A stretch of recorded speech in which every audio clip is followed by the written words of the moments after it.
Hello, everybody. Welcome to Thank You for Sharing Podcast, a podcast about movies and music and how they relate to us and our personal experiences with them. I'm your host, Christopher Green. Wow, I just want to say I'm mad nervous right now. This is the first time I've, done anything like this. People are like, oh, you're an actor. You're used to being like in front of the camera, but this is totally different. It's real awkward. I'm not gonna say like a lot of times, so if I do, don't zoom in on it. I just want to say, man, thank you, thank everybody for like tuning in and this really means it means a big deal to me. They will be discussing Tyler the Creator's "Call Me If You Get Lost." Boy, boy, boy. If you know me, you know I'm a huge Tyler fan. Some people would say I'm a little bit too much of a Tyler fan, but they don't know me that well because I like the guy's music a lot, but you know what I'm saying, I'm not a super fan. When I went to his concert, I've seen super fans, but we'll get into that later. I wanted to talk about this album specifically because I just feel like this came in a crucial point of my life. Like I was just kind of like, I'm not gonna say I was going through some things, but a lot of things was happening. I was graduating college. I got out of a 3-year relationship. The world's my oyster, at least what everyone tells me. I'll paint a little picture. We're gonna get into a little details of what my personal experience with the album. I'm gonna share that, and I kind of want everybody else to kind of share their experience. That's kind of like what I'm doing this for.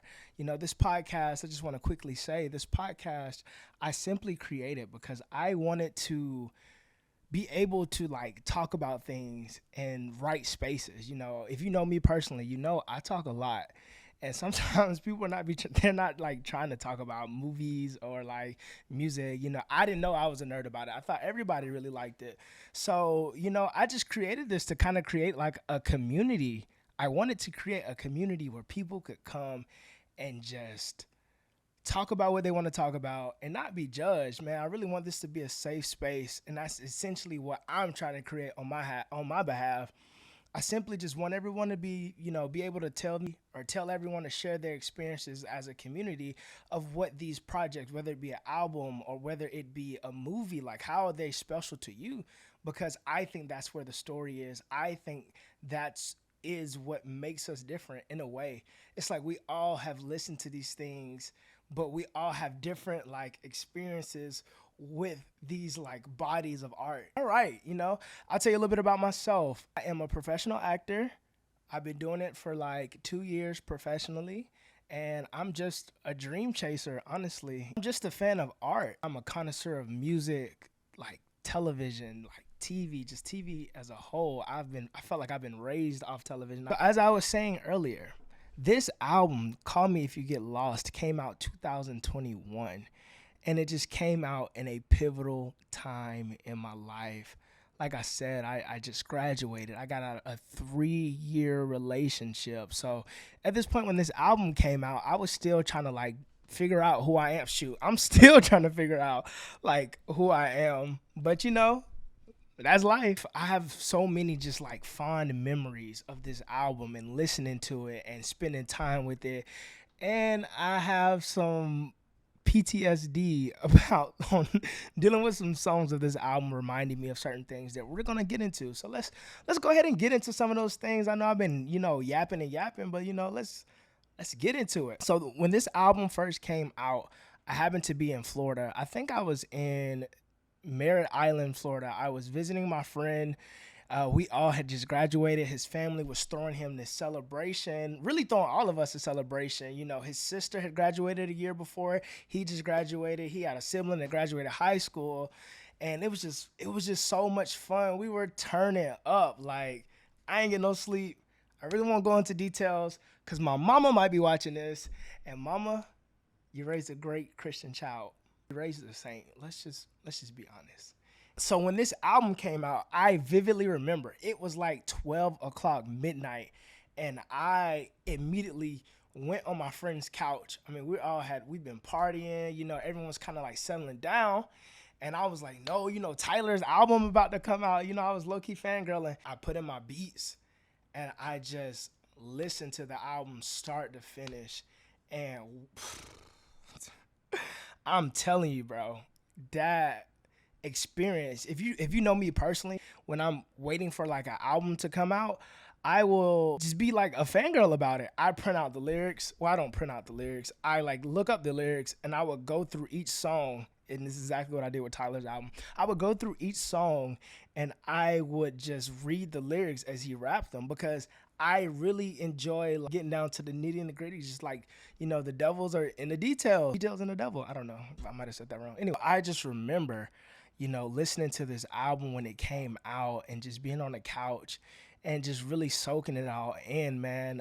If you haven't heard about the album, if you haven't listened to the album, I think you should. I don't think it's necessary to listen to the album, to be able to listen to this podcast. I am going to be talking about my favorite songs. So maybe you should listen to the album if you're going to listen to this. Or I don't know, do what you want to do.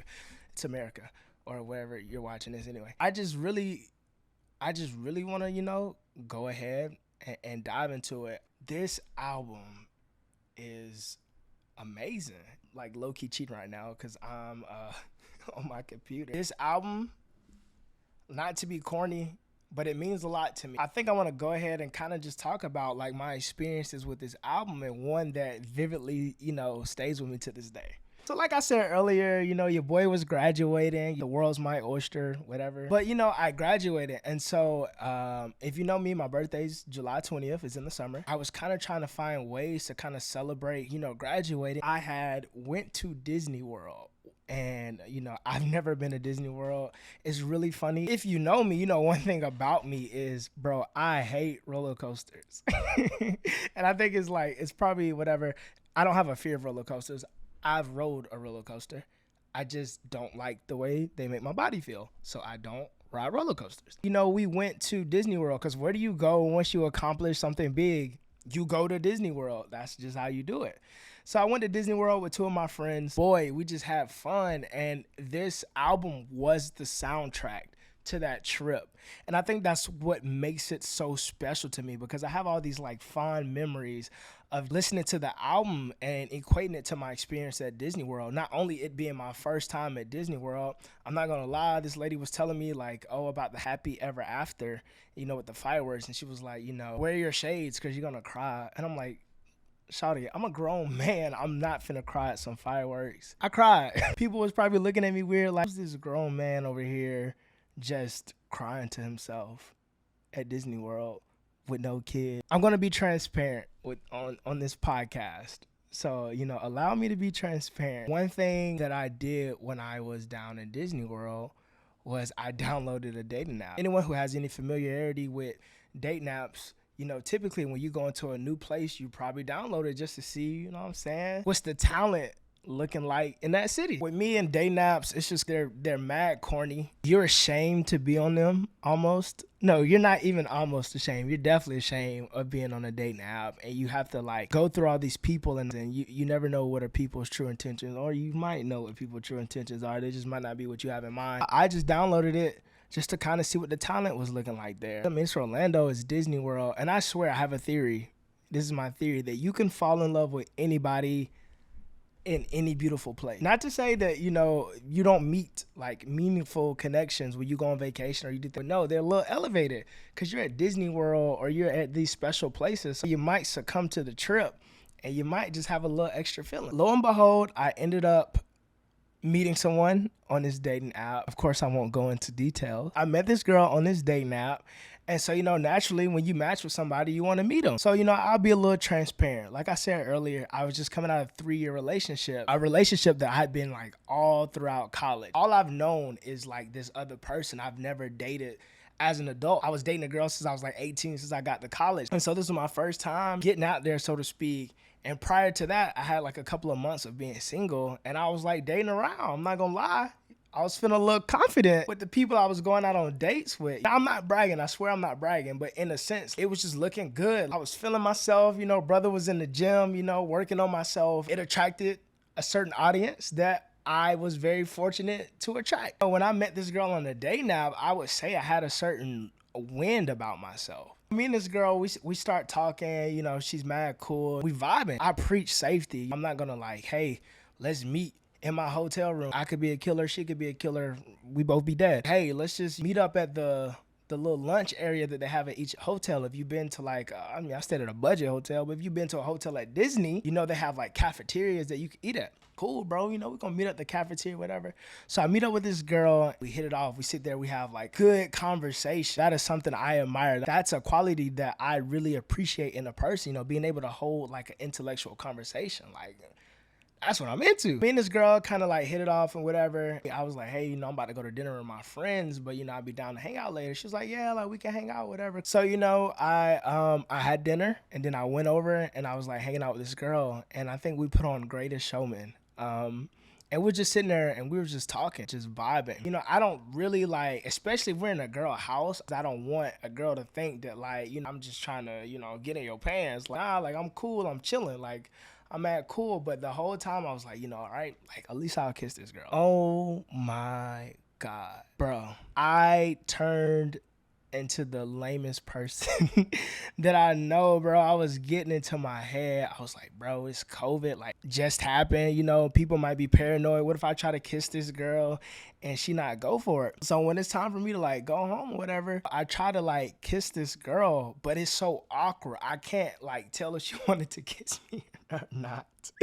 So like I go in for like a kiss and then I kind of freak out, and then it turned into a hug, and then like I pulled out, and then like it turned into like a little like awkward like, oh my dude, it was so cringe. I wanted to shoot myself. I remember walking away from the situation like, what is going on, dog? You're so lame. My ego was hurt. And I say that to say, man, this is the big theme of this album. A character who falls in love. He's immensely vulnerable with a girl. She may be involved in a relationship. He feels kind of guilty about the feelings that he's having with her. He's like egotistic because it doesn't work out with him and the girl. That related to my life. That's just a little story of why I feel like I relate to this character so much. That girl probably thinks I'm a loser. And honestly, at the time in the moment, I probably was like, I was just like two in my head. Ask any of my friends. It is a moment that I would probably never live down, feeling that lame, especially coming off the moment where I said I was like feeling myself. It chipped my pride. This album talks about a character whose pride is chipped, but you know, much like my situation and much like in situations in real life, the show must go on. This album just means so much to me. I was able to go on tour. My first concert ever was this tour, me going on this tour. I'll tell you a little bit of story about that. Like I said before, I'm an actor. So prior to going on tour, I was filming and I was doing overnight shoots. I was filming like on this little Netflix project. Not sure if I could talk about it, so I'm just not gonna talk about it. I remember having to stay up all night. Mind you, right? I'm doing night shoots the day before I have to drive 4 hours. And I'm already in the country part of Georgia, so I'm already an hour away from home. And me being me, the person I am, I didn't pack and just leave straight from there. No, I like to be difficult. And I was like, oh, bro, I just go home and pack. You know, I'm good. I'll just go home and pack. I'm great. That was dumb. I was really tired. I think we'd finished shooting around 7 o'clock a.m. that morning. I had to be out of my hotel by like 11. And I had to be in Atlanta by like 6 o'clock in order to make it there for the concert. I came off a night of not having sleep. I think I slept for like 2 hours. I woke up early so I could have time to go home, drive an hour home, and pack my bag and get ready for this concert. And leave to drive to like, Peachtree City. They had to drive another 45 minutes to the concert. So needless to say, bro, I was tired. I was so tired. I don't even know how I even was able to drive there. So I mustered up all of my energy and I drove to my homeboy house who lives in Peachtree because me and him was going to the concert together. I'm famished. I didn't eat all day. I'm tired. Everyone knows those are the worst combinations to have. Like that is the absolute worst combination to have, being tired and hungry. I'm tired and hungry, getting ready to watch a person I've listened to for years. Not only that, my first concert. I remember getting to the concert. I slept on the way to the concert. And when I got to the concert, I didn't even have enough energy to dance with the songs. I was low-key conserving my energy because they had Tizo Touchdown, Vince Staples, and Kali Uchis, which are three artists I love. I was waiting, low-key saving my energy, waiting to prepare for Tyler. You know what I'm saying? I'm here for Tyler, the Creator. This is my first concert. I get to the concert, which was, man, it was amazing. Getting to see Vent. I didn't get to see Tizo, which I'm immensely hurt to admit, but I did not get to see Tizo touchdown because we were running a little late. Said I didn't eat anything, so I immediately, when I got there, I think I got some merch.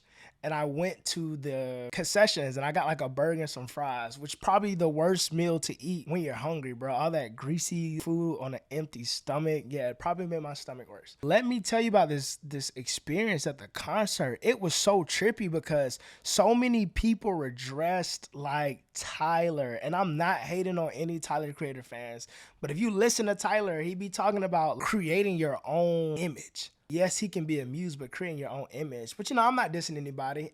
And the fits were fresh. And I take a little inspiration from Tyler when I dress. The concert was so fun. But I was so scared I was about to pass out. That is how tired I was. So I was like, man, let me record this. He performed so much stuff. If you know Tyler, if you're a fan of Tyler, man, he probably doesn't really enjoy his older catalog as much, or at least performing it. But he had like 2 parts of the stage, traveled in a boat as he got on the other side of the stage. Him traveling, I guess, kind of like metaphor him going back in time, or at least going back to his older catalog. He had like a desert area where he like performed his catalog. I'm pretty sure anybody else who went on the tour can attest to that. Tyler, by the way, man, is such a great performer. Bro is just amazing. He's funny, man. I remember he was dissing people in the crowd. It was this one dude in the jacket. First of all, idiot.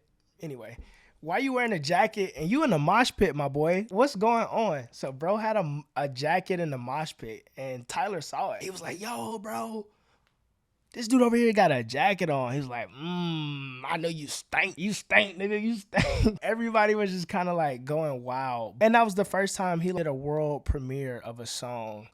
What song was it? It was Tyler's first time performing Come On, Let's Go, like ever. The song had just dropped that Friday. I was a part of the audience that was able to witness the first time he ever performed it. And there's a part of the song, he's like, Georgia Beach on East Side, like it's ATL. And we was in ATL. Oh, dude, that sounded so weird. We're in ATL. But we're in Atlanta, twin. Man, it was just such an experience. I recorded it. It was just so fun. He is quite the performer. But anyway, man, I really want to talk about some of my favorite parts of this album. Some of my favorite songs. Honestly, I was lit since the song Lumberjack came out. Man, this album, it just has so much duality of a person who was able to really pop off, like really talk their stuff, because, you know, Tyler's been in the game for a minute and hasn't really got his recognition as a artist, as a rapper. This is purely kind of like, I'm not gonna say purely a rap album, but it's a rap heavy album from him coming off, you know, Igor, if you know anything about his catalog. Lumberjack, I remember that dropping and I'm like, yo, like DJ Drama. I'm a fan of like DJ Drama. Like, he did mixtape with Childish Gambino, Lil Wayne, bro. If you like really tapped into hip hop, you know about DJ Drama. And so when I heard that on there, dude, I was lit. I was like, bro, it's gonna be giving us some bars. Lumberjack was a bop, but I really want to talk about What's Your Name, which samples H-Town sample. I love when artists sample stuff, take stuff from the old and make it new. Like, that's such a beautiful thing. The album, just the universe of the world that he created for this album was just so spectacular in terms of like, you know, the set design, having a Rolls Royce on stage and just really committing to everything. I remember at the concert, he like popped out of the Rolls Royce when he came on stage, just gave us a look. I think I have a video of it. I'll have to share it. It was just an experience. But this album, certain songs to me, like he has a song called Run It Up with Tizo Touchdown. And it's just a beautiful part of that song where he's like, if you have a dream, man, chase it. Like, forget what anybody else is saying. Like, if you have a dream, chase it. And that is just something I want to hold dear to my heart. Like, that's even while I'm doing this, like having a dream or just being able to like, inspire people or give them a space to talk about. That's really what life is about. Sometimes we act like we too cool for certain stuff. Sometimes you got to be vulnerable, which bro very was vulnerable on this album. It reflected his actual life. You got Lil Wayne on Hot Winds Blows. I could really go track by track, but I'm not. You know, we'd be here all day. It's this album, man, just talks about a character who is in a bit of a love triangle. He got involved with a woman that was involved with a close friend of his. He really talks about it on my favorite song, which is Wilshire. I think it's Wilshire, whatever. This is like one of the last songs on the album. It runs 8:36. but it is the most vulnerable. And also, he did it all in one take. He did it like on a little handheld mic, and he just kind of went through it. You can hear it. You can hear the pops and the sounds and all that stuff. This song, he's just talking about like everything. Like everything unfolds in this song. He talks about meeting the girl, talks about her falling in love with him while she's still involved with her friend, and them kind of doing some things they know they shouldn't have been doing behind their friend back. But he just kind of like really paints a picture. Bro, when I made a fool of myself with that girl in Orlando, I had this song on replay, dog, because to me it was just something just so emotional about the song that I can relate with. Here I am, a person who was, I mean, I'll be honest, I was kind of egotistical, man. I've been in the gym, you know, kind of like on my stuff. I was meeting girls and it was going very well. Then I kind of had this like humbling experience that kind of let me know, like, bro, you're not as smooth as you think you are. You're not as cool as you think you are, which is cool by any means, man. And I think moments like that is what makes life kind of special, man. We need to be able to be vulnerable, not to everybody, of course. I'm not sitting out here talking about my feelings with everybody, but you definitely need to be vulnerable with people, and you definitely need to not be too cool for certain stuff. People act like they're too cool for certain stuff, and I'm like, bro, just chill, create. Vulnerability doesn't always mean like, you know, talking about your feelings or anything like that. To me, it means just being able to try something and willingly like be able to fail. And I willingly tried with that girl and it failed. I just truly feel like, man, I have a lot in common with this character on this album. Truly, it just resonated with me, you know, and I implore you to listen to it during your own time. Listen to this album. Just really think about it. It's really a story because, like I said, it follows a character who's just egotistical. He talks about in Wilshire how he was just extremely humble. He was the type of man that can get anybody he wanted. He can get any girl that he wanted, and still he got humbled by this girl that he just fell for. This girl, he just like completely just fell for. I think all of us can relate to that in a sense. It may not be that specific. I specifically wasn't in the love triangle when I was able to relate to that song, but there was a certain empathy part about that song that I feel like we all could like relate with. It's relatable. And I think that's why I created this podcast. You know, this is the first episode. I encourage people to really formulate opinions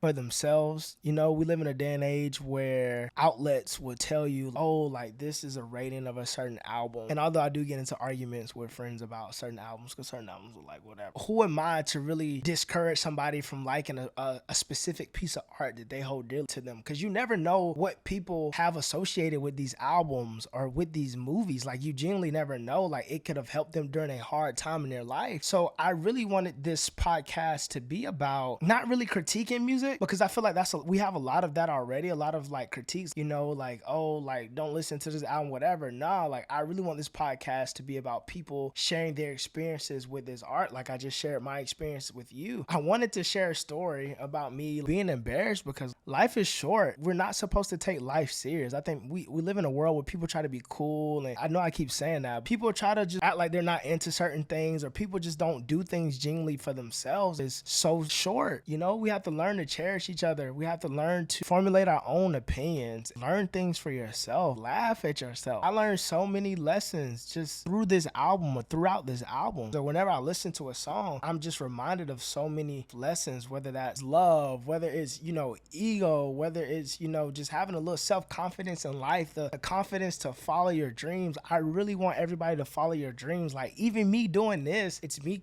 in a way, like it's following my dreams. My dream is to be able to sit here and talk to people. I like to talk a lot, if you can't tell by now. I learned so many life lessons with this album. One life lesson is I'm horrible with women from Ohio. Now, I swear, I'm like 0-3 with girls from Ohio. I don't know what it is. Maybe, you know, Ohio's not even a real place. I'm not even finna diss Ohio. If you made it this far, thank you. Truly, thank you for listening to my podcast, dog. Y'all don't know how much it means for me to be able to sit here and talk, or at least have a platform to sit here and talk to people about stuff that I actually care about talking about. Things will progress. I want everybody to share your experience with the album with me, you know, whether it's in the comment section, whether you have my personal number. I genuinely want to hear your stories associated with this album. I really want you to sit here and share your personal stories with the album. I'm truly thankful for everybody listening. If you went on on tour, like share an experience with me. If you have my personal number, call me, text me, leave a message in a comment. I just really want this to be